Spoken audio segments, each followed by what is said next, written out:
춥고 매서운 바람에 취업 시장까지 불어오는 한파. 왜 나만 안 되는 걸까?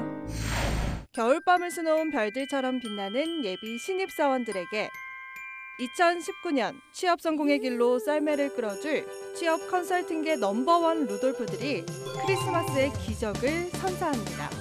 기업이 놓친 원석 발굴을 위한 패자 부활전.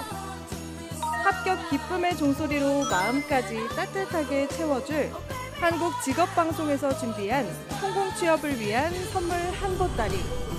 잡정보센터 겨울방학 특집 왜 떨어졌나 시즌5 지금 시작합니다.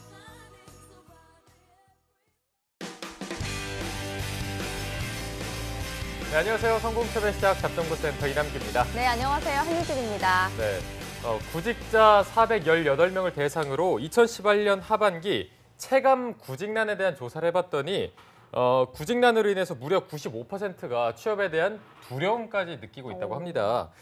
계속되는 취업 한파가 이어지다 보니까 이런 느낌을 갖는 게 어떻게 보면 당연하게 느껴지기도 하는데요. 저희 잡정보센터가 그래서 이런 분들을 위해서 왜 떨어졌나 시즌을 계속해서 이어가고 있는 것 같습니다. 네, 맞습니다. 저희 잡정보센터가 계속되는 취업난을 두고 볼 수만은 없기 때문에 지금 신청자를 계속해서 받고 있는데요. 이미 거의 마감이 됐긴 했지만 그래도 조금 더 받는다고 하니까요. 네. 더 이상 망설이지 마시고요. 아래 주소로 나가고 있죠. worktv@yna시조.kr로 얼른 신청하셔서 행운의 주인공이 되시기 바랍니다. 네, 오늘 저희 잡정보센터 시청하시면서 흐트러진 마음을 조금이나마 다잡고 가면 좋겠습니다. 목요일 잡정보센터 지금 바로 출발합니다. 왜 너를 떠나보냈었는지 왜 널 보낸 건지 네, 답답하고 막막한 취업의 길 지원한 기업에서는 탈락 통보만 할 뿐 그 누구도 탈락한 이유에 대해서 알려주질 않습니다. 네, 아무도 얘기해주지 않아서 이걸까 저걸까 추측만 무성했던 나의 탈락 원인을 밝혀드리고요. 2019년도 상반기 공채 합격의 길까지 쭉 함께하는 취준생 구제 프로젝트 왜 떨어졌나 시간입니다. 네, 오늘은 벌써 네 번째 시간입니다. 토탈 파이널 컨설팅을 해드리는 날인데 네. 오늘은 그래서 두 분을 모셔봤습니다. 알파고와 면접 지존까지 거의 준 어벤져스라고 할 만큼 강력한 분들을 모셔봤는데요. 비포트의 홍기찬 그리고 김태성 컨설턴트와 함께 하겠습니다. 안녕하세요. 안녕하세요. 네, 안녕하십니까. 네, 그리고 또 왜 떨어졌나 시즌5와 함께 인생의 터닝 포인트를 맞게 될 첫 번째 주인공이죠. 김태수 취업 준비생도 함께 하겠습니다. 어서 오세요. 네, 안녕하세요. 안녕하십니까. 네. 안녕하십니까. 자, 태수 씨 이번이 벌써 네 번째 마지막 시간입니다. 그동안 네. 월요일부터 저희와 쭉 함께 오셨는데 좀 네. 기분이 어떠세요? 벌써 이렇게 네 번째가 돼서 이렇게 유능하신 또 컨설턴트님한테 이렇게 잡 컨설팅을 내일부터 못 받는다는 부분이 좀 가장 아쉬움이 크고요. 네. 다음으로는 좀 잘못된 취업 전략으로 지난 1년의 시간을 좀 허무하게 보낸 것 같은데 이번에 왜 떨어지냐 시즌5를 통해서 좀 방향을 좀 잡을 수 있었던 것 같아서 약간의 또 희망적인 기분도 듭니다. 네. 이제 오늘 방송이 끝나면 앞으로 이제 태수 씨가 혼자 결정해내고 혼자 생각을 나가서 취업을 준비를 하셔야 할 텐데요. 네. 오늘이 마지막 시간인 만큼 궁금하신 점 다 해결하고 가셨으면 좋겠습니다. 네, 알겠습니다. 네. 네, 좋습니다. 자, 그러면 먼저 기찬 쌤과 태성 쌤도 3일 동안 이제 태수 씨의 이력이나 답변하는 모습을 많이 보셨을 텐데 먼저 태수 씨한테도 취업 시장에서의 강점이 있을 것 같거든요. 이 부분을 먼저 기찬 쌤이 좀 먼저 말씀해 주실까요? 그러니까 오늘 방송 뭐 쭉 지켜보신 분도 아시겠지만 태수 학생은 지금 이력이 굉장히 많은 편이죠. 그러니까 유학생이고 그 다음에 비즈니스 쪽으로 이제 공부를 했고 그 다음에 이제 우리나라 2개 기업에서 인턴을 했고 다 메이저급 기업이고요. 또 네. 그게 또 미주 현지 지역에서 이루어졌죠. 주로 유학생들 같은 경우에는 인턴 경험이 국내파들 대비 좀 적은 편인데 본인이 이제 현지에서의 인턴 경험이 있고 네. 그 다음에 또 거기서 이제 실무를 또 경험했죠. 화성 쪽에서 일을 진행했던 부분. 그리고 이제 문과 학생들은 주로 이런 자동차 부품이라든가 타이어 산업 이런 산업재 쪽을 어필할 수 있는 거리가 부족한데 태수 학생 그걸 쥐고 있어요. 그러니까 그런 명확한 직무 이력상의 강점이 있기 때문에 보다 적극적으로 도전해야 되고 지난 시간이 뭐 본인의 허비는 아니에요. 그러니까 확률을 높일 수 있는 의사결정 이번에 좀 가다듬으면 상반기 19년 상반기 더 장밋빛이 열릴 겁니다. 네.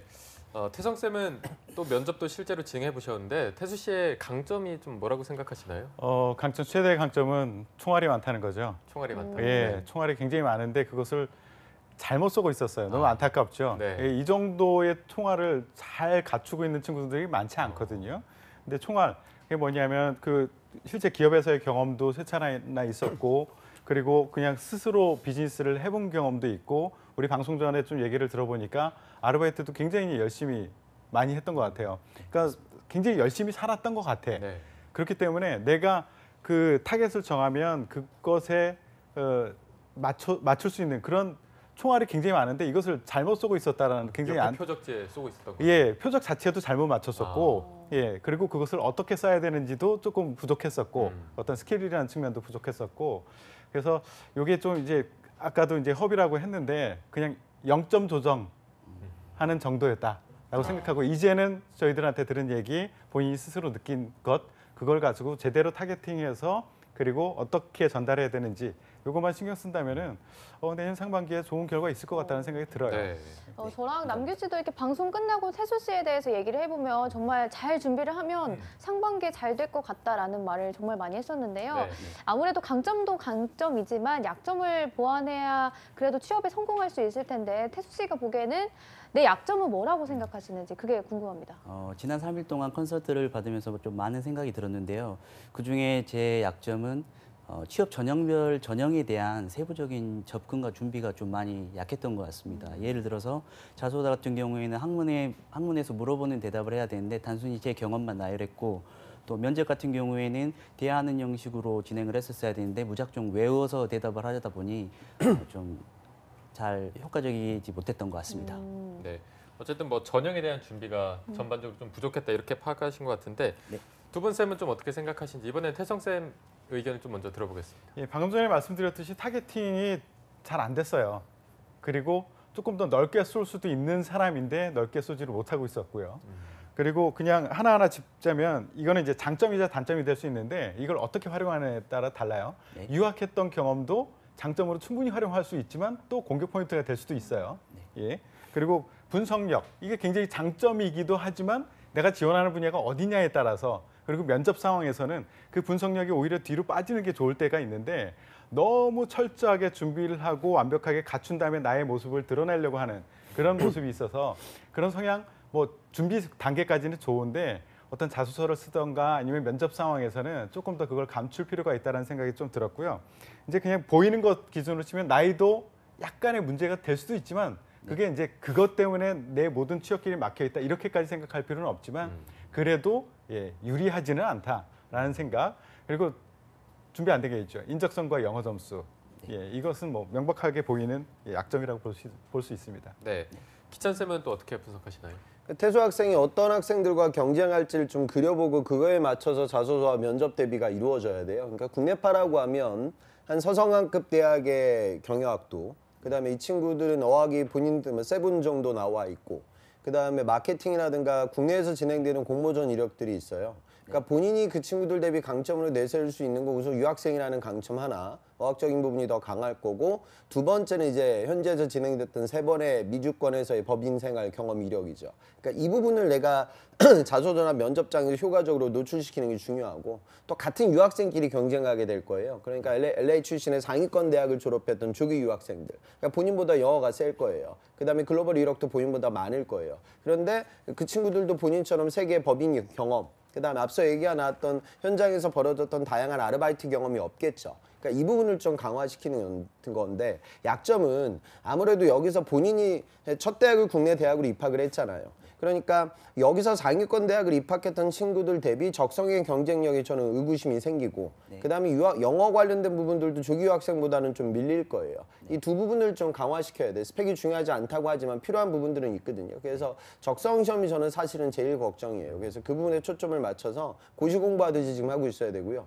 3월 달은 아예 준비 기간에서 빼세요. 4월 둘째 주에 본인이 이제 질사 시험을 보게 될 텐데 서류가 붙으면. 그러니까 4월 달에 또 인적성 시험을 계속 많이 보게 돼요. 그래서 3월 달은 자소서를 정신없이 쓰게 되고. 그래서 2월 말까지 인적성 시험을 좀 셋업하고 본인 실력을 끌어올리는 작업. 그 작업이 이번 겨울에 가장 중요할 겁니다.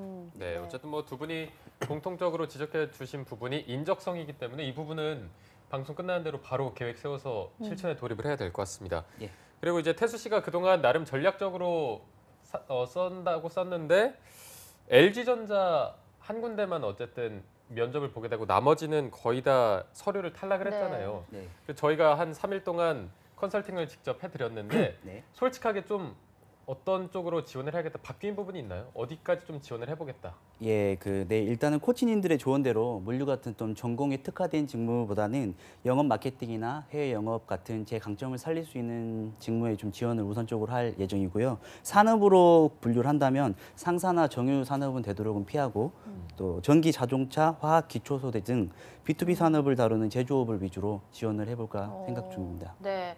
첫째 날 기찬쌤이 말씀해 주신 부분대로 지원 전략을 짜신 것 같은데 예. 이렇게 짜면 상반기에 좀 승산이 있을까요?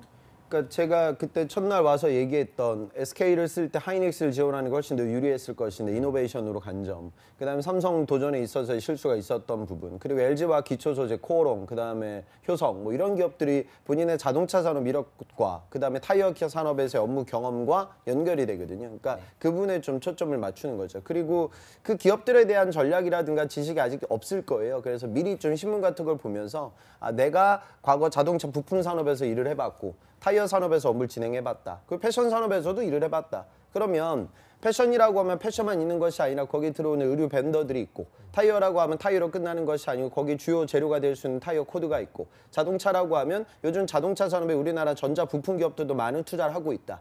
그런 산업들 내가 전반적으로 좀 미리 살펴보는 거죠. 그래서 산업의 동향이 어떻게 좀 흘러가고 있는지 경제신문 보면서 본인이 좀 확인도 하고, 그래서 인적성 시험과 이런 부분들을 좀 같이 끌어가는 작업이 좀 필요할 것 같고요. 태수 학생은 제가 보기에는 좀 큰 강점은 그 유학생들, 특히 다 이제 명문대 유학생들이 임원 면접장 가서 많이 떨어지는 케이스가 있어요. 그런데 그 부분은 너무 이제 유학생 티가 나면 좋지 못하죠. 그러니까 제가 뭐 유학생을 폄하하는 건 아니지만 좀 아무래도 상대적으로 국내파 학생들 대비 좀 여유로운 경제 상황이라든가 좀 여유로운 그 학업 상황, 뭐 이런 것들이 좀 내비치게 되면 입사하게 되면 되게 힘들고 어려운 일을 해야 하는데 이 친구가 이런 일을 잘 버텨낼 수 있을까? 이런 내구성에 대한, 적응력에 대한 의구심이 있는데 태수 학생은 그런 게 전혀 안 느껴지는 것 같아요. 맞아요. 그리고 실제로 이제 조직 생활도 많이 한 것 같고 아르바이트 경험도 많고요. 그러니까 면접장에 올라갔을 때 분명히 본인이 능력을 많이 발휘할 수 있어요. 직무 경험도 많고 아까 말씀드린 유학생의 약점도 없으니까. 그런데 거기에 장벽이 되는 게 아까 얘기했던 인적성. 그러니까 좀 그런 부분들, 좀 기업의 이런 좀 기술적인 부분들을 많이 체크하시는 거, 그게 필요하고요. 제가 보기에는 국내파 학생들과 좀 스터디를 했으면 좋겠어요. 그러니까 인적성 경험이 좀 부족하니까 그런 정보들도 취득하고 또 시간적으로 푸는 연습도 좀 함께하고, 그리고 국내 대학에서 나오는 캠퍼스 리크루팅 정보도 공유하고 뭐 이런 시간을 끌어가면 더 효과적일 것 같습니다. 근데 어제 바로 태성쌤이 면접을 보셨기 때문에 면접에서 태수 씨가 강점을 보이려면 어떤 식으로 어필을 해야 할까요? 제가 그 대기실에서도 말을 했는데 포커스가 되어야 된다.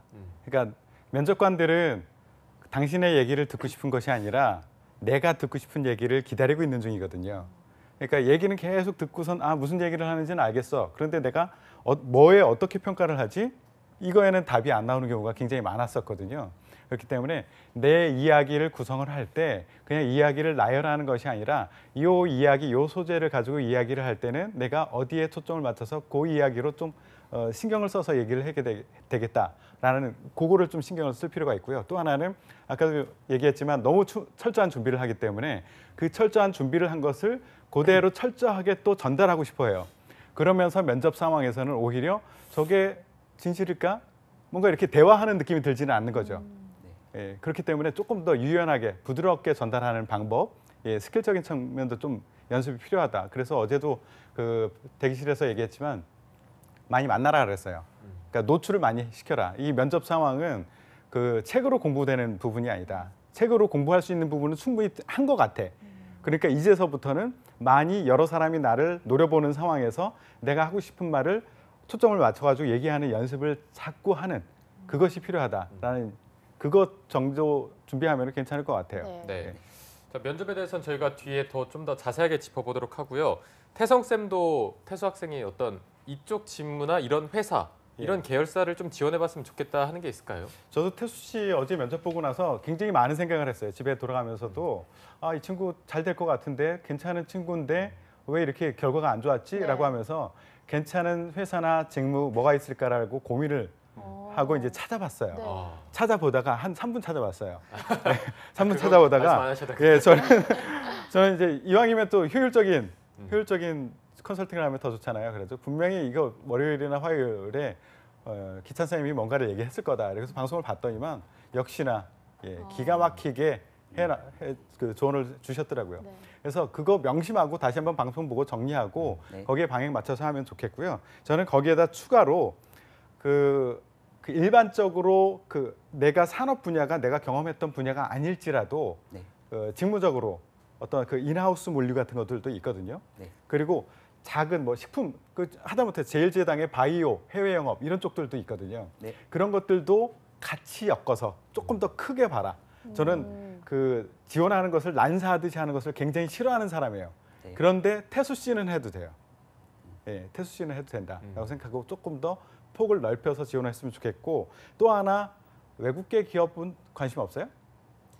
예, 초반에는 좀 관심이 없었는데 예. 지금 내년 상반기에 지원할 때는 예. 좀 지원을 할까 생각 외국계 중입니다. 기업들도 괜찮거든요. 예. 예, 그리고 국내 기업에서는 아까 제가 유학생이라는 것이 강점이 될 수도 있지만 단점이 될 수도 있다라고 얘기를 했잖아요. 네. 근데 강점이 될 수 있는 것은 알겠고 단점이 될 수 있는 것은 뭐냐면 기업 입장에서는 그 외국에서 오랫동안 공부를 했던 친구, 대학을 나온 친구들은 조직 적응을 못하는 경우들을 많이 봤어요.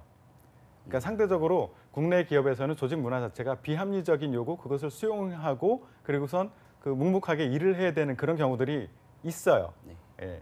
그런데 그것에 덜 적응을 못하더라고요. 그러니까 적응을 잘 못하더라고요. 외국에서 오랫동안 있었던 친구들은.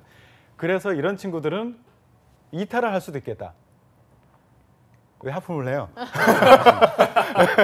이탈을 할 수 있다. 그런 우려가 굉장히 많거든요. 예. 그런 것을 그 불식시켜 줄 수 있는 그런 지원 분야도 생각해야 되고 그 중에 하나가 외국계 기업이에요.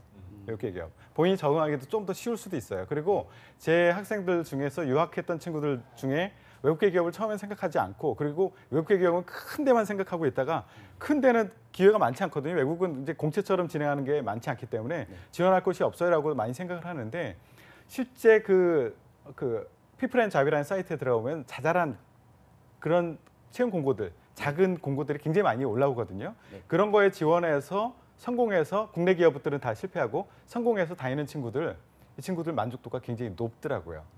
예, 외국에서 유학했던 친구들. 네. 그렇기 때문에 이쪽까지도 외국 기업까지도 확장을 해서 좀 지원을 해봐라. 제가 하나만 더 얘기를 해볼게요.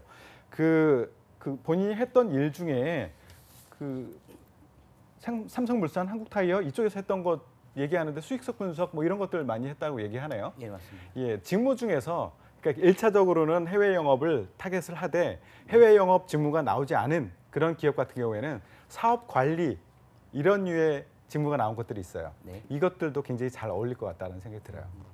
네, 알겠습니다. 어쨌든 폭을 굉장히 넓혀야 될 것으로 보입니다. 태수 학생이 이제 뭐 저희 컨설팅 하시는 쌤들께서 뭐 네. 이쪽으로 지원해라 이런 계획을 세워서 이렇게 해봐라 이런 조언을 많이 해주시면 본인 생각, 본인 의지가 또 가장 중요하거든요. 네. 본인이 좀 하반기 이제 끝나고 내년 상반기를 위해서 이걸 해야겠다 계획을 세운 부분이 있으면 지금 한번 상담을 해보는 것도 좋을 것 같습니다. 네, 내년 상반기 계획으로는 크게 네 가지를 세웠는데요. 코치님들의 잘 가르침을 따라서 우선적으로는 4달 안으로 오픽 AA를 획득할 계획입니다. 늦어도 4달까지는 오픽을 딸 계획이고요. 네. 두 번째로는 인적성인데요. 사실 어제부터 인적성 스터디를 시작을 했어요. 그래서 2월, 3월 되기 전까지 가능한 인적성에서 다양한 문제를 풀어보고 또 겪어보면서 또 많은 준비를 할 예정이고 세 번째로는 면접 스터디가 인적성 스터디와 같게 다른 면접 스터디 같은 경우도 참여를 많이 하면서 저를 많이 노출시키고 또 면접에 익숙해지도록 할 것이고 마지막으로는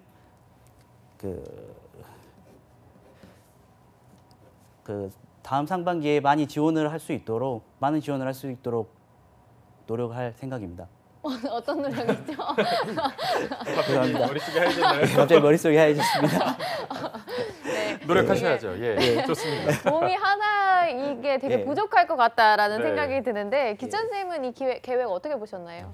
지금 우리가 태수 학생이 유학생이긴 한데 사실 유학 그 시도 자체가 늦게 이제 뒤늦게 유학 간 케이스예요. 그리고 이제 국내에 들어온 지도 제법 됐고 그래서 어학적인 부분들이 실제로 그렇습니다. 그러니까 실제로 방송 보는 유학생들도 마찬가지인데 인적성 시험을 영어로 볼 수 있는 기회들을 주는데 오히려 유학생들이 그 영어로 보는 걸 굉장히 두려워해요.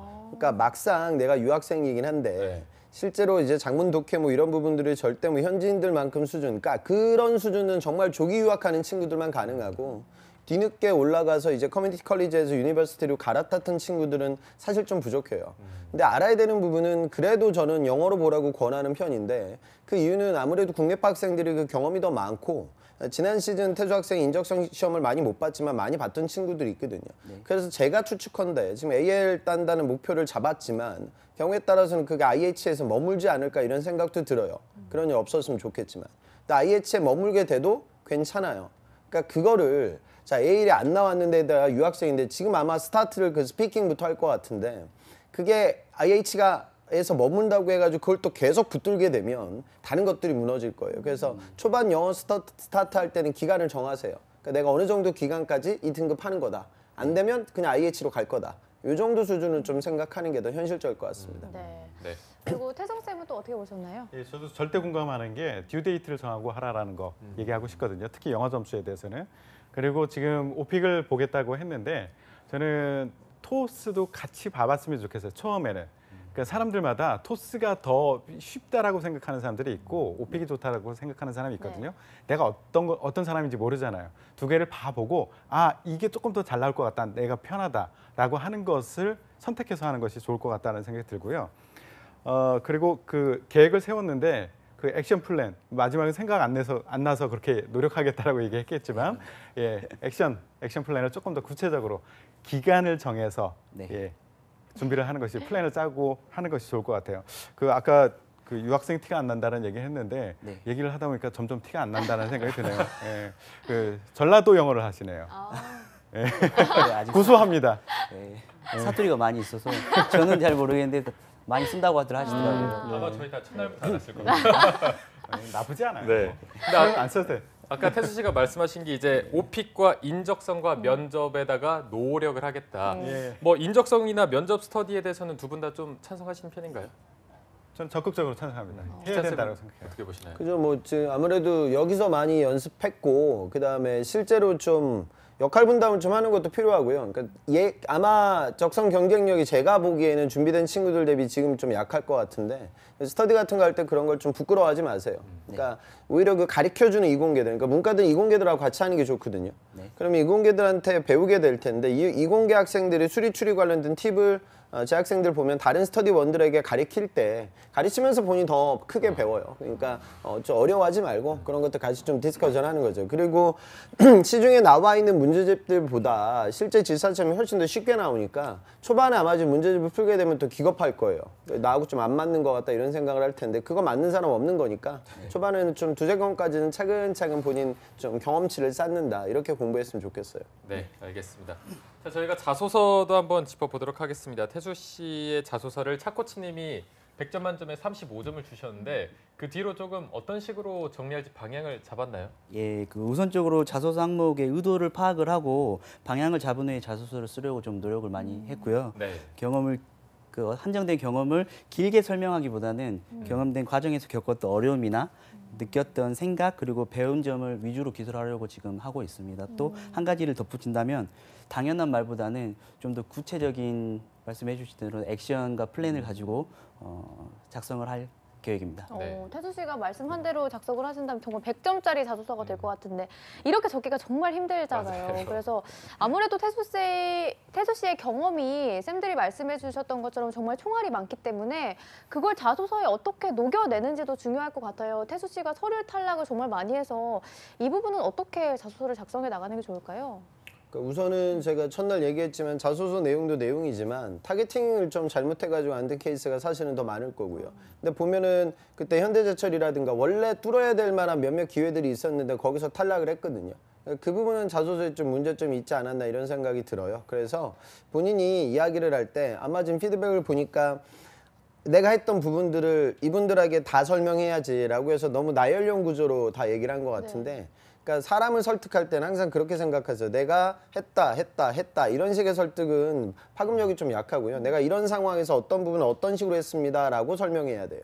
그러니까 그 어떻게 하우가 결국 이제 초점을 맞출 키포인트가 될 거고요. 그 과정들 속에서 그러니까 뭐 너무 대단한 일 아니어도 좋아요. 그러니까 본인이 화승은 제가 보기에는 기간이 좀 기니까 그때는 좀 인턴급보다는 책임감을 갖고 업무 수행했던 업무 과정과 선배 사원들을 보조했던 경험에 대해서 이야기하고 나머지 인턴들은 좀 힘 빼고 얘기해도 좋으니까요. 거기서 내가 리서치 시장 조사 해보고 원가 분석해보고 엑셀 관리하고 뭐 이런 것들 ERP 시스템 써보고 뭐 그런 경험들이 다 있을 거예요. 그러니까 그 내용들에 대한 경험을 통해서 배웠던 교훈에 초점을 좀 맞춰서 서술하고 항상 어려웠던 부분을 좀 지적을 하세요. 글을 쓸 때. 그다음 그 당시 뭐 생산법인에 있다라고 하면 그 당시 분명히 이슈가 있었을 거예요. 그게 품질 이슈가 됐든 가격 이슈가 됐든 딜리버리 이슈가 됐든 그 이슈를 대응했던 경험에 대해서 얘기하고 그다음에 물산 패션 파트에서는 물류라는 게 그 내수 물류라는 부분이 아주 복잡 다양하게 흘러갔을 텐데 거기서 내가 배웠던 SCM에 대한 식견을 이야기하고 그다음에 타이어 업종에서 있을 때는 그 시장 조사가 좀 어려웠을 거예요. 나와 있는 흔한 데이터들이 아닌데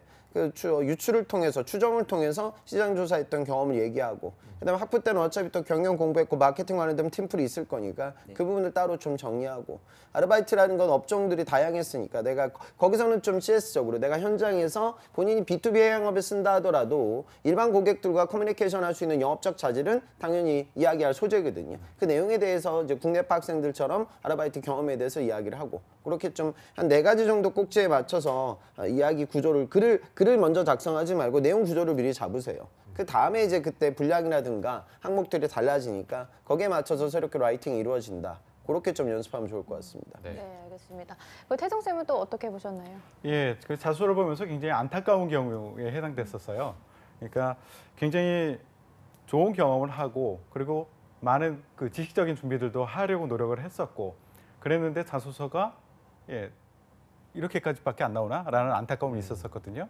그 대표적인 이유는 뭐냐면 일단 기본적인 글쓰기 능력은 있어요. 그냥 글을 잘 쓰는 능력은 있어. 그런데 일반 글쓰기와 자소서의 글쓰기가 다르다. 이건 명심하셔야 돼요. 일반 글쓰기는 재밌게 내가 하고 싶은 이야기가 전달이 되면 되지만 자소서의 글쓰기는 평가위원이 우리 회사에 또는 이 직무에 맞는 사람이야라는 생각을 가지고 그것에 필요한 역량이 있어? 이런 생각을 가지고 평가하기 위해서 읽는 글이거든요. 그런데 그런 글쓰기가 아니었다는 거죠. 그래가지고 내가 하고 싶은 얘기가 아니라 기업에서 듣고 싶은 얘기를 해줬으면 좋겠다라는 생각이 들었는데 예를 들어서 경험을 얘기할 때도 SK 자소서를 보니까 뭐 1번 같은 경우에는 도전에 대한 질문을 하고 있는데 나는 분석력과 기획력에 대한 그것에 강점이 있다는 얘기를 계속 하고 있어. 그리고 2번 같은 경우에는 창의적인 아이인가? 뭔가 혁신을 할 수 있는 아이인가? 남과 다른 생각으로 무엇인가를 개선해 나갈 수 있는 아이인가? 이것을 보고 싶은데 여전히 분석력과 문제 해결 능력 이쪽에 초점을 맞추고 있어. 또 4번인가 문제에서는 이 친구가 혼자서 잘 일을 하는 것이 아니라 팀워크를 이루어서 협업을 잘 해낼 수 있는 사람인가? 이게 궁금해서 질문을 하고 있는데 여전히 다른 쪽에 기획력이나 분석력 이런 쪽에 초점이 맞춰져서 이야기를 끌고 나가고 있어요. 그러니까 전체적으로 글을 읽고 나면은 이 친구 괜찮네. 괜찮긴 하고 일을 시키면 성실히 잘 업무를 수행해 내겠네 라는 생각은 들지만 결국은 우리가 평가하고자 하는 이런 사람이 우리 조직에 필요해라는 그 기준에는 맞지 않는다는 거죠. 괜찮지만 기준에는 맞지 않아. 그렇기 때문에 훌륭하지만 내가 뽑기는 좀 어려운데 이런 생각이 드는 거죠. 그래서 초점을 다시 한번 얘기하지만 면접관 아니면 그 자소서 평가위원들이 듣고 싶은 이야기에 초점을 맞춰서 이야기를 재구성하는 것 생각을 하시고요. 그리고 SK 같은 경우에는 상세하게 이런 내용 정도는 꼭 좀 넣어주세요. 이런 흐름으로 얘기해 주세요라는 것을 요구하고 있는데 그거 다 무시하고 내가 하고 싶은 그 틀에 맞춰서 그냥 탁 전달한단 말이에요. 이럴 경우에 평가위원들은 이거 복붙했구나 이런 생각을 할 수도 있어요. 복붙한 자소서를 꼼꼼히 읽고 싶은 생각은 없거든요. 그렇기 때문에 재구성해라. 알겠습니다. 태성쌤이 계속해서 말씀하고 계신 게 자소서든 면접이든 그 회사가 듣고 싶은 말을 이제 기다리고 있는 거잖아요. 그분들은. 근데 어제 태수 씨 면접하는 걸 보니까 본인이 하고픈 말을 조금 많이 하는 경향이 있는 것 같아서 길게 하는 경향이 있는 것 같아서 기찬 쌤이 보실 때는 좀 이런 면접 대비를 어떻게 하는 게 좋을지 이 부분도 알려주면 좋을 것 같아요. 그러니까 뭐 이거저거 이야기를 하도 많이 들어가지고 머리가 좀 복잡할 것 같아요. 그래서 면접은 좀 이따 해도 될 것 같아요. 그러니까 우선은 지금 먼저 빨리 해야 되는 건 아까 말씀드린 어학 등급 취득과 인적성 시험이 되고요. 면접을 아마 태수 학생이 한 4월 말서부터 아마 면접을 보게 될 거예요. 잘 풀리게 되면. 그래서 2월 달서부터는 면접 대비도 좀 같이 진행했으면 하는 바람이고요. 그러니까 지금 너무 머리 다 정리하다 보면 복잡하니까. 맞아요. 그리고 면접 관련된 부분들은 우선은 그러니까 본인 스스로 내 이야기를 전달하는 거예요. 그러니까 안타까운 건 뭐냐면 열심히 했는데 또 막상 기간이 지났고 긴장되면 그 자리에서 키워드가 떠오르지 않아요. 그럼 이제 안 한 게 되는 거니까 했던 내용들을 다 정리를 해봐요. 그러니까 지금 어차피 글로 들어가야 될 부분들은 직무적이거나 자소서 항목에 맞게끔 본인의 과거 회사 생활의 경험 에피소드를 잡을 것인데 그 인턴 면접장에서는 그거 외적인 이야기도 해야 되고 좀 말랑말랑한 좀 인성적인 부분. 그러니까 아마 그 화성 현지범에 있다 보면 같이 생산 라인에 흑인들도 있고 히스패닉도 있고 막 그랬을 거예요. 그리고 현지인들은 업무 할 때 별로 열심히 하지도 않으니까 거기 있는 주재원들이나 현지인들이 밤새면서 작업했을 거고 그 다음에 거기 뭐 점검이라든가 뭐 이런 것도 왔죠. 네, 맞습니다. 그러면 그거 체크리스트 관리해야 되고 뭐 고객사가 얼마나 무서운지 분이나 아마 느꼈을 거예요. 그런 좋은 인성 에피소드들이 지금 많아요. 그러니까 그 면접에 대한 것들은 그런 걸 날 전달만 하면 잘 이루어질 거다라고 이제 생각을 하시고 경험을 좀 구조화시켜서 키워드로 정리하세요. 그리고 말을 할 때는 절대 원고를 쓰지 마세요. 그러니까 그걸 이제 꼼꼼한 학생들이 그걸 다 구조화시켜서 이제 스크립트로 만들거든요. 이게 제일 바보 같은 짓이에요. 그게 스크립트로 적는다고 해서 기억도 나지 않고 기억나 봐야 딱딱하게만 들려요. 절대 적지 마시고 오늘 방송 끝나고 집에 가면서도 떠들어 봐야 돼요. 그 당시 내가 어떤 상황에서 어떤 일을 어떻게 했었다. 그러니까 계속 그렇게 좀 탈링하는 연습들을 지금서부터 여유될 때 좀 차근차근 진행하셨으면 좋겠어요. 네. 태수 학생 지금 저기 원래 집은 저 지방 쪽으로 알고 있는데 지금 여기 올라와 있어요? 예, 현지는 외갓집에서 생활하고 있고 외갓집은 수원입니다. 수원 쪽에 계시고요. 그러니까 뭐 친구들도 뭐 만나고 할 것 같은데 그런 거 하지 말고 지금 이제 여기에 좀 몰입하셔야 되니까 스터디원들하고만 좀 인간관계를 좀 협소하게 축소시키세요. 그러니까 제가 이야기하는 거 보니까 아마 주변에 좋은 친구들도 많을 것 같고 유학생이긴 하지만 국내에서 또 오랜 생활 했으니까 지인들이 많을 것 같아요. 근데 그런 것들 다 만나게 되면 이제 저 연말이 더 힘들어지니까 지금 또 여기서 공부 열심히 하셨으면 좋겠어요. 네, 알겠습니다. 기찬 쌤 얘기 중에 공감이 가는 게 태수 씨 말이 약간 글을 말로 옮겨놓은 듯한 그런 느낌이 있어서 맞아요. 분명히 매력 있는 분이 맞거든요. 저희가 얘기했을 때도 태성 쌤이 이런 좀 매력을 어필할 수 있는 결정적인 한 방 이런 게 있다면 또 어떤 게 있을까요? 그 외우지 마라가 핵심적이긴 해요. 외우지 마. 예, 그런데 이제 그 저는 한 번쯤은 정리를 해봤으면 좋겠어요. 그러니까 내가 답변하는 거 그 스크립트 있죠. 스크립트는 한 번은 정리해봤으면 좋겠어. 네. 그리고 나서 그걸 외우지 말라는 거예요. 예, 그게 전혀 없었다면은 처음부터 키워드만 가지고 얘기를 펼쳐나가면 그게 잘 되는 사람이 있어요. 우리 기찬 쌤처럼 아주 그 언변이 굉장히 천부적인 사람, 타고난. 이런 사람 타고난 사람들, 이런 사람들은 가능해. 그렇지만 그렇지 않은 일반인 경우에, 일반인 대부분의 경우에는 한 번쯤은 내가 이야기 구조를 이렇게 가져가 볼까라고 한번 적어보는 건 나쁘지 않아요. 단 면접이 가까워졌을 때는 그 적어놓은 문장을 반복해서 보지 말아라. 그걸 외우려고 들지 말아라. 그 안에서 내가 한 이야기를 할 때 키워드 3개 정도는 내가 요거는 말했으면 좋겠다. 라는 그 키워드 문법을 가서 그것만 기억해 가면 괜찮을 것 같아요. 예. 그리고 아까도 얘기했지만 노출이에요.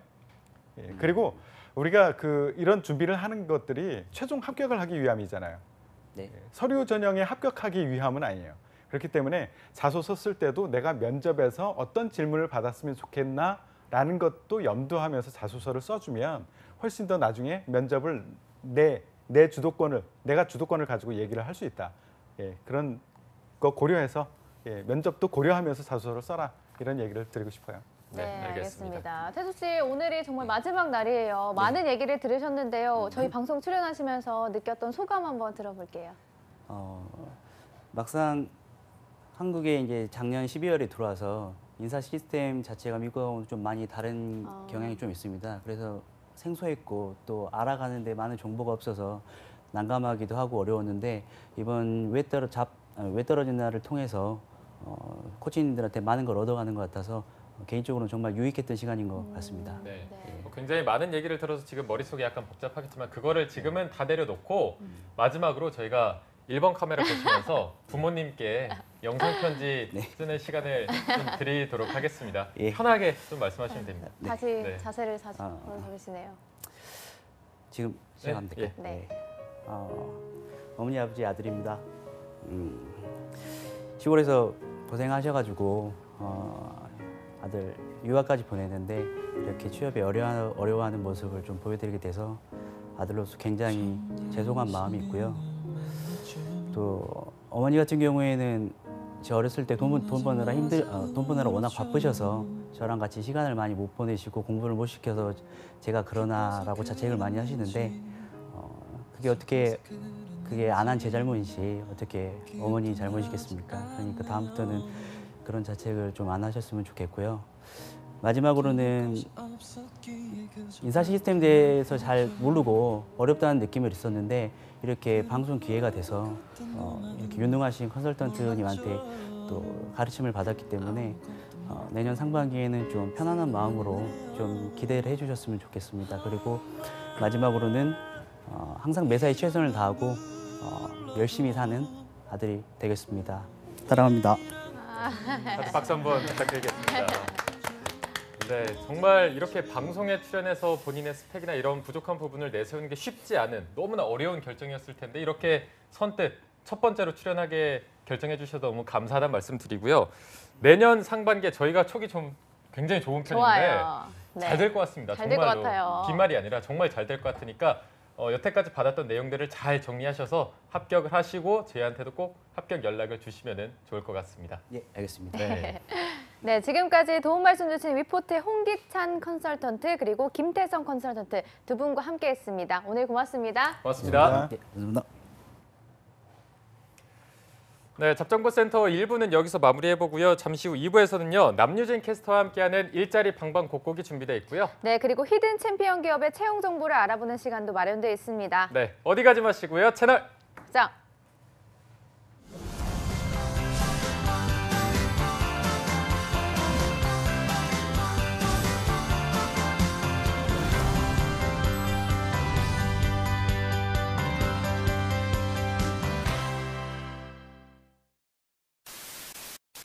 바쁜 이 도심 속 난 오늘도 커리어우먼을 꿈꾼다. 스펙, 자소서, 면접, 토탈 컨설팅까지 잡정보센터와 함께라면 두렵지 않아. 최고의 컨설턴트와 함께 알아보는 내가 떨어진 이유와 상반기 공채 전략. 취준생 구제 프로젝트 왜 떨어졌나? 시즌5 많은 시청 바랍니다.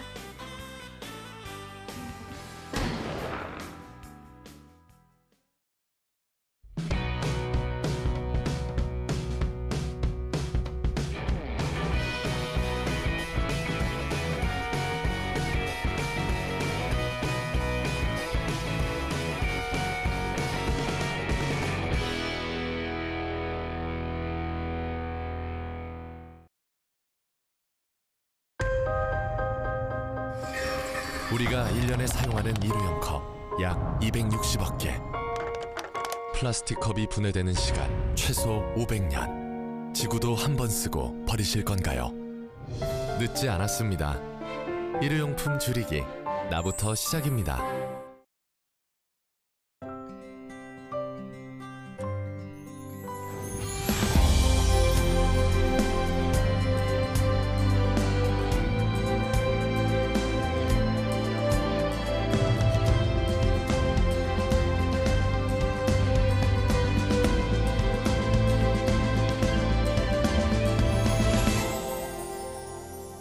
아이라는 이름의 미래, 아동수당이 함께합니다. 아동수당 지금 신청하세요. 보건복지부.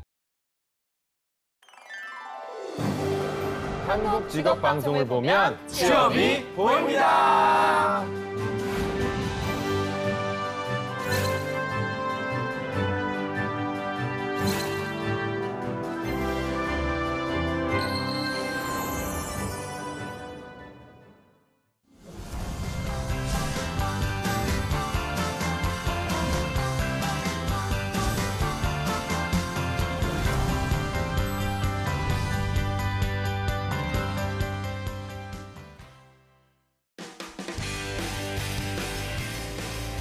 네, 성공섭외시작 잡정보센터 2부의 문을 또 활짝 열어봤습니다. 저희가 2부에서는요.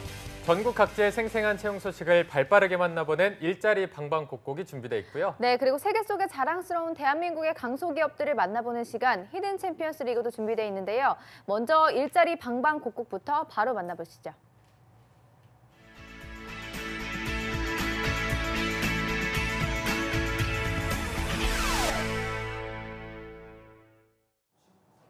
네, 우리 동네 오늘은 과연 어떤 일자리가 올라와 있는지 매일매일 전국 각지의 생생한 채용 정보 알아보는 일자리 방방곡곡. 오늘은 강원 먼저 들러보겠습니다. 춘천 고용복지플러스센터의 이금주 주무관님 연결되어 있습니다. 주무관님 안녕하세요. 안녕하세요. 춘천 고용복지플러스센터 이금주입니다. 네, 오늘은 어떤 채용 소식 가지고 오셨나요?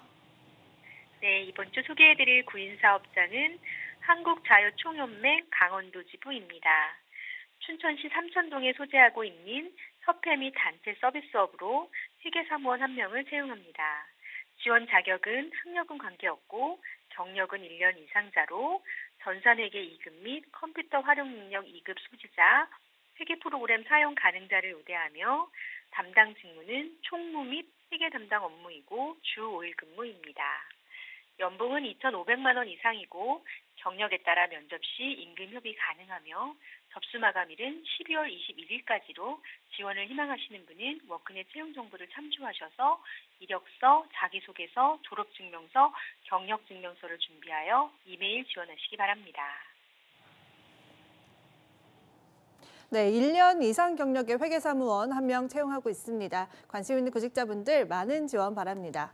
네, 주무관님 다음 소식도 바로 알아볼까요? 네, 다음으로 소개해드릴 구인사업자는 주식회사 드림저축은행입니다. 원주시 무실동에 소재하고 있는 금융서비스업으로 은행사무원 2명을 채용합니다. 지원 자격은 학력은 4년 대졸 이상, 경력은 3년 이상자로 신용분석사, 여신심사분석사 등 여신 관련 전문 자격증 소지자, 컴퓨터 활용 능력 우수자, 학점 우수자, 운전 가능자, 인근 거주자를 우대하며 직무는 입출금 관련 여신 및 채권 관리 업무이고 주 5일 근무입니다. 연봉은 3,300만 원에서 6천만 원 사이이고 경력에 따라 면접 시 임금 협의 가능하며 접수 마감일은 2019년 1월 2일까지로 지원을 희망하시는 분은 워크넷 채용 정보를 참조하셔서 입행 지원서, 자기소개서, 경력증명서 등을 준비하여 이메일 지원하시기 바랍니다. 네, 3년 이상 경력의 은행사무원 2명 채용합니다. 관심 있는 구직자분들 많은 지원 바라겠습니다. 네, 주무관님 오늘 소식 고맙습니다. 고맙습니다. 네, 다음은 청주로 가보겠습니다. 청주의 서은혜 주무관님 안녕하세요. 네, 안녕하세요. 청주 고용복지플러스센터 서은혜입니다. 네, 오늘 춘청도에는 어떤 소식 올라와 있나요? 네, 이번 주 소개해드릴 구인사업장은 토강 방제 안전관리 주식회사입니다. 충북 청주시 청원구 소재의 소방시설 공사업체로 현재 소방시설 점검 및 보수 업무를 담당할 소방시설 안전관리원 1명을 구인하고 있습니다. 지원 요건은 학력, 경력 모두 무관하고요. 근무 형태는 주 5일, 급여는 연봉 2,300만 원 정도 지급됩니다. 입사를 희망하시는 분들은 이력서를 준비하셔서 워크넷 이메일 입사 지원하시면 되겠습니다. 참고로 접수 마감일은 12월 21일까지입니다. 네, 학력과 경력 모두 무관한 소방시설 안전관리원 1명 채용하고 있습니다. 관심 있는 구직자분들 많은 지원 바라겠습니다. 네, 주무관님 다음 소식도 바로 알아볼까요? 네, 다음으로는 구직자들에게 도움이 될 만한 취업 프로그램 소식 전해드리겠습니다. 다음 주 수요일인 12일에는 국민연금 제도에 대해서, 목요일인 13일에는 취업 성공을 위한 구직 전략에 대해서, 금요일인 14일에는 성인을 위한 금융경제 지식에 대해서 10시부터 12시까지 단기 취업 특강을 진행합니다. 참여 방법은 워크넷 통해서 직접 신청도 가능하시고요. 저희 고용센터를 방문 접수하실 수도 있습니다. 기타 문의사항은 전화 043-230-6790으로 연락하시면 되겠습니다. 네, 구직자를 위한 취업 프로그램 준비하셨다고 하니까요. 관심 있는 구직자분들 많은 관심과 참여 바라겠습니다. 주무관님 오늘 소식도 고맙습니다. 네, 고맙습니다. 네, 지금까지 일자리 방방곡곡 강원도와 충청도 채용 정보 알아봤습니다.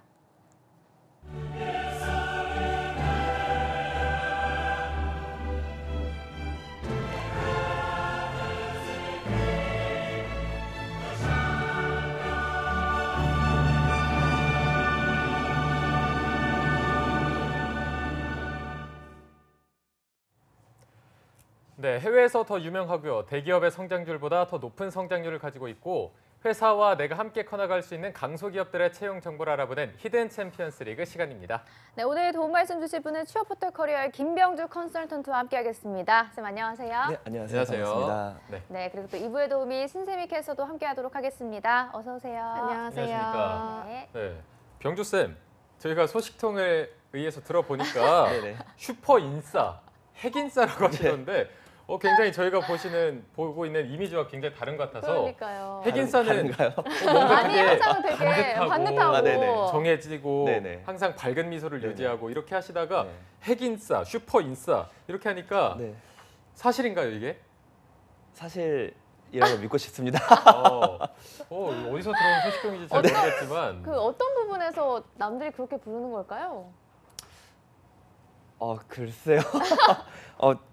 좀 최신 트렌드를 좀 많이 읽으려고는 하는데 저도 이제 한 해 한 해 나이를 먹다 보니까 따라하기가 좀 버겁습니다.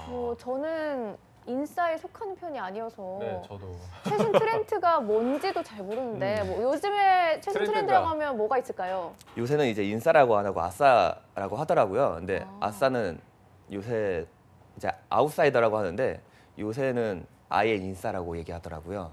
아예 인싸. 아예 인싸라고. 그럼 그래서 아싸신가요? 전 아싸입니다. 아예 인싸. 핵 아싸입니다. 핵 아싸. 네네. 본인 입으로 또 이렇게. 네. 알겠습니다. 그러면 과연 이분은 인싸일지 아싸일지 핵인싸일지 신세미 캐스터는 본인이 어떤 거라고 어떤 생각하세요? 냄새가 좀 강하게 나긴 하거든요. 같은 냄새 아닐까요, 저희? 약간. 아니, 아싸가 반대가 아니라 이제 아예 인싸 같은 그런 거예요? 이제는 그렇게 부른다라고 합니다. 대체 어디서 그렇게 부르는 건가요? 어디서 나온 거죠? 요새. 인싸만의 요즘 그게 트렌드, 있나 봐요. 아, 아예 인싸만의 그게 뭔가 있는 것 같아서. 인싸들만의 그런. 그런 그들만의 리그. 그들만의 리그. 네. 알겠습니다. 네. 그러면 저희가 또 인싸들과 함께 방송을 해봐야겠죠? 네, 저희도 아싸가 돼보도록 저희도 하겠습니다. 아예 인싸가. 네, 아예 인싸가 돼보도록 하겠습니다. 항상 병주쌤이 취준생들을 위해서 좋은 기업들을 소개를 해주시는데요. 네. 오늘 소개해주실 기업은 어디인지 아싸의 기업 들어보겠습니다. 네, 오늘 제가 소개해드릴 기업은요. 2009년 2월에 설립되어 핸드폰 케이스 액정 보호 필름 제조 사업을 하고 있는 주식회사 슈피겐코리아입니다. 네, 기업명은 굉장히 생소한데 핸드폰 액정 보호 필름은 정말 필요한 그런 필수죠. 제품을 만들고 있는 것 같습니다. 조금 더 자세하게 설명을 부탁드릴게요. 네, 슈피겐코리아는 모바일 팩션 액세서리 전문 기업인데요. 지난달 31일에는 2018 대한민국 디자인 대상에서 디자인 경영 부분 우수상인 산업통상자원부 장관 표창을 수상한 기업입니다. 사원통상자원부가 주최하고 한국디자인진흥원이 주관하는 대한민국 디자인 대사는 디자인을 경영수단으로 활용하여 산업 발전과 국가 경쟁력 향상에 기여한 우수기업 및 개인, 지방자치단체에 시상하는 제도입니다. 그러면 이 대한민국 디자인 대상을 어떻게 수상을 하게 됐을까요? 네, 슈피겐코리아는 진입장벽이 낮은 모바일 액세서리 업계 특성상 지식재산권에 대한 인식이 부족한 환경에서 기업의 자산인 디자인을 보호하고 부설 디자인 연구소를 개설하여 글로벌 시장을 겨냥한 적극적인 투자와 인재 양성을 통해 탁월한 경영 성과를 거둬 국가 경쟁력 강화에 공헌한 정응을 인정받아 이번 상을 수상했습니다. 특히 슈피겐코리아는 디자인 권리에 대한 업계 질서 확립과 보호에 주력해온 점을 높이 평가받았는데요. 참고로 슈피겐코리아는 전 직원의 지식재산권 중요성 인식과 권리의식 함양을 통해 매주 디자인 권리 보호 강화를 위한 교육을 실시하고 있고요. 국내외 298개의 특허와 디자인 등록 및 209개의 상표 등록을 통해 슈피겐코리아만의 디자인을 브랜드화하고 있습니다. 네, 그러니까 2009년에 설립이 됐으니까 10년도 안 됐는데 특허가 거의 300개가 가까이 되고요. 디자인 등록 그리고 209개의 상표 등록을 했다고 하니까 얼마나 꾸준하게 여기에 투자를 했는지 여실히 느껴지는 것 같습니다. 그만큼 제품들의 경쟁력 또한 어마어마할 텐데 제품이 좀 어떻게 구성되고 있는지 이 부분도 알려주시죠. 네, 슈피겐코리아의 경우 핸드폰 케이스 및 액정뿐만 아니라 다양한 생활 제품들도 제조 판매하고 있는데요. 우선 핸드폰 케이스 액정의 경우 애플, 삼성, LG의 모든 핸드폰 케이스를 비롯하여 루나, 화웨이, 넥서스, HTC, 엑스페리아, 샤오미의 케이스를 제작하고 있고요. 애플 및 갤럭시 워치, 태블릿 PC 케이스도 제작하고 있습니다. 충전용품으로는 보조 배터리뿐만 아니라 무선 충전기도 제작하고 있고요. 블루투스 이어폰 및 스피커, 이어파, 차량용 거치대, 카메라 렌즈, 셀카봉 등 핸드폰 관련 다양한 상품을 제작 판매하고 있고요. 미니 선풍기, 손난로, 캠핑 랜턴, 여행용 캐리어 저울 등의 생활용품들도 같이 제작하고 있습니다. 상품 구성이 정말 대단한 것 같습니다. 병주쌤, 그러면 슈피겐 코리아가 히든 챔피언 기업의 어디에 카테고리에 속하는 건가요? 네, 슈피겐 코리아는 히든 챔피언 카테고리 중 연봉 미래 성장 챔피언에 해당하고 있습니다. 네.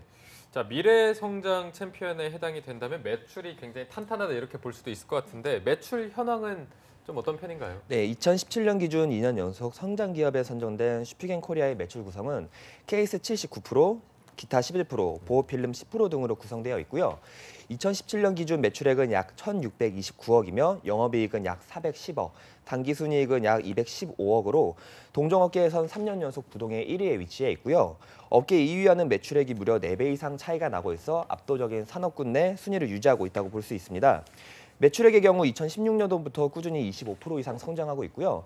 작년 동기 대비 현재 매출액도 약 22% 증가하여 내년의 성장률도 더 기대가 된다고 볼 수 있습니다. 네. 동종업계 중에서 3년 연속으로 부동의 1위에다가 2위와의 기업의 매출액 차이가 무려 4배 이상 난다고 하니까요. 네. 정말 대단한 기업인 것 같습니다. 슈피겐 코리아의 가치가 더욱 돋보이는 것 같은데 그동안 걸어온 길의 역사가 궁금해집니다. 이 부분은 신세미 캐스터가 소개를 해주시죠. 네, 오늘의 히든 챔피언 기업 슈피겐 코리아는요, 2009년에 SGP 코리아란 사명으로 설립됐습니다. 2011년에는 부설 디자인 연구소를 설립했고요. 2012년에는 슈피겐 SGP로 사명을 변경하게 됩니다. 2013년에는 홍콩에서 열리는 이브랜드 어워드에서 2년 연속으로 수상을 했고요. 같은 해에는 지금의 사명인 슈피겐 코리아로 변경했습니다. 2014년에는 코스닥에 상장이 됐고요. 다음 해 무역의 날 7천만 불 수출의 탑을 수상했습니다. 2016년에는 중국 법인을 설립하고 1년 뒤에 2017년 기업혁신 대상 산업부 장관상을 수상합니다. 네, 2018년에는 병주쌤이 앞서 자세히 설명해 주셨던 산업통상자원부가 주최하는 대한민국 디자인 대상에서 디자인 경영 부문의 우수상을 수상하게 됐습니다. 네, 미래성장 챔피언에 선정될 만큼 2009년부터 10년도 채 안 되는 짧은 기간 동안 많은 결과를 도출했는데요. 앞으로의 도약이 더 기대되는 슈피겐 코리아의 연역이었습니다. 네. 슈피겐 코리아의 연역을 함께 살펴봤습니다. 아까 병주쌤이 말씀하시기를 미래 성장 챔피언 그리고 연봉 챔피언이라고 말씀하셔서 연봉에 대한 걸 안 물어볼 수가 없을 것 같습니다. 연봉 수준은 어느 정도인가요? 네, 현재 채용 중인 슈피겐 코리아의 작년 평균 연봉은 금감원 공시 기준 약 5,100만 원이니 참고하시면 될 것 같습니다. 네. 5,100만 원, 전 히든 챔피언 하면 처음 들어보는 것 같아요. 정말 연봉 히든 챔피언인 것 같은데요. 네. 워라밸을 중시하는 취준생들 입장에서는 복지도 무시할 수가 없는데요. 맞습니다. 복지 수준은 어느 정도인가요? 네, 슈피겐 코리아의 복지 제도는 임직원들의 니즈를 반영하여 복지가 만들어져 있는데요. 우선 포상 제도로는 개인별 성과에 따른 인센티브 제도와 더불어서 분기별 인센티브, 우수사원 포상, 장기 근속자 포상, 장기 근속 수당, 우리사주 제도, 포상 휴가 등이 있으며 인재 추천비 리프레시 휴가, 헬스 무료 이용, 제휴 리조트 이용이 있습니다. 더불어 학비 지원, 자녀 보육비 지원, 가족 건강검진 지원, 해외 연수 지원, 활동비 지원, 복지 포인트 제공, 건강검진, 상해보험, 여성 전용 휴게실, 점심시간 80분, 월 1회 5시 조기 퇴근, 동호회 활동 지원 등 다양한 복지가 지원되고 있습니다. 네. 연봉도 굉장히 높고 아까 저희가 뭐 평균 연봉으로 말씀드리긴 했지만 평균 연봉이 높은 편이고요. 또 복지가 굉장히 좋은 것 같아서 어느 것 하나 빠지는 게 없는 기업인 것 같습니다. 취준생 여러분들도 많이 좀 관심을 가지게 됐을 텐데 채용, 전형 어떻게 이루어지고 있나요? 네, 슈피겐 코리아는 현재 영업 마케팅 부분, 제품 개발 부분, 디자인 부분, 생산 물류 부분, 경영 지원 부문으로 크게 5가지 부문 총 24가지의 채용 전형을 진행 중에 있습니다. 근무 조건은 모두 10시 출근, 19시 퇴근이며 24가지 부분 모두 채용 마감일이 12월 9일, 이번 주 일요일까지니 관심 있으신 취준생분들은 확인 후 서둘러 지원해 보시면 좋을 것 같습니다. 네. 이번 주 일요일까지니까요. 서둘러 지원하셔야 될 것 같은데 그 밖에 채용 부문은 신세미 캐스터가 조금 빠르게 부탁드리겠습니다. 네, 24가지 부문이라 시간이 너무 많아서 간추려서 말씀드리겠습니다. 네. 오늘 영업 마케팅 신입 채용 부문만 추려서 설명을 할 텐데요. 해외 영업팀으로 유럽과 북미, 독일 그리고 지원팀으로 나눠져 있습니다. 각국의 온라인 해외 영업과 세일즈 전략 수립, 운영을 담당하게 됩니다. 먼저 해외 영업 유럽팀입니다. 영어 능통자가 필수 조건이고요. 불어와 스페인어 등 제2외국어 가능자, SNS 활용 가능자, 해외 오픈마켓 직구 경험자 등 많은 분들을 우대한다고 합니다. 면접 시에는 외국어 인터뷰를 실시한다고 하니까요. 참고하시고요. 또 다음은 북미팀입니다. 필수 조건은 유럽팀과 동일하고요. 온라인과 오프라인 마케팅 전공 또는 경험자, 또 해외 오픈마켓 직구 경험자, 라이프스타일 제품에 흥미가 많은 분을 우대하고 있습니다. 네, 독일팀은 독일어가 필수 조건이고요. 영어 가능자와 온라인 오픈마켓 운영 경험자 등 다양하게 우대를 하고 있습니다.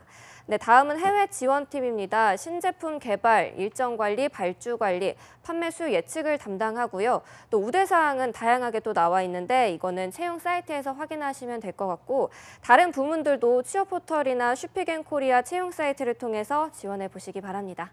네, 이어서 병주쌤이 슈픽앤코리아의 채용 절차를 안내해 주시죠. 네, 슈픽앤코리아의 채용 절차는 서류 전형, 실무진 면접, 인적성 검사, 임원 면접, 레퍼런스 체크, 건강검진 이후에 최종 합격 순으로 진행됩니다. 네, 알겠습니다.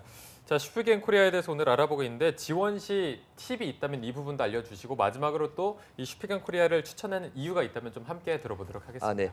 실무진 면접의 경우 직무에 따라 실기 테스트, 외국어 인터뷰를 실시하고요. 인적성 검사는 신입 채용일 경우 인적성 검사를, 경력 채용일 경우 인성 검사를 실시합니다.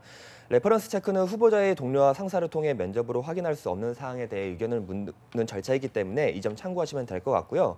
아울러 자유양식 자소서를 쓸 때 슈픽앤코리아의 슬로건이 Something You Want, 즉 당신이 원하는 그 무엇이기 때문에 지원자 본인의 끊임없는 연구와 고객 만족의 가치 실현을 위해 슈픽앤코리아의 주 사업 분야와 향후 비전 등을 홈페이지를 통해 분석하고 지원하려는 직무에 본인의 능력을 어떻게 기여할 것인지 포부도 함께 작성하면 좋을 것 같습니다. 슈픽앤코리아의 경우 올해 7월에는 SM 면세점 아이쇼핑에 이어 두 번째로 실내 아이파크 인터넷 면세점에 신규 입점을 하였고요. 현재 스마트폰 시장이 포화 상태라고 얘기하지만 스마트폰과 관련한 부가적인 사업들은 오히려 더 활성화를 띠고 있기 때문에 이번 애플 신제품 출시와 내년 상반기 삼성전자 폴더블 제품 출시가 예상됨에 따라 앞으로의 성장 가능성이 더 기대가 됩니다. 네. 알겠습니다. 자, 오늘 슈픽앤코리아에 대해서 취업 포털 커리어의 김병주 컨설턴트 그리고 신세미 캐스터 두 분과 함께 알아봤고요. 오늘 방송은 여기서 좀 마무리해 보도록 하겠습니다. 내일은 또 금요 스페셜로 어벤져스가 방송이 되는데 내일 주제는 여성 취업에 관한 내용을 다뤄준다고 합니다. 네, 그리고 2부에서는 영화 직업을 만나다도 준비되어 있으니까요. 내일 방송도 기대해 주시기 바랍니다. 시청해 주신 여러분 고맙습니다. 고맙습니다.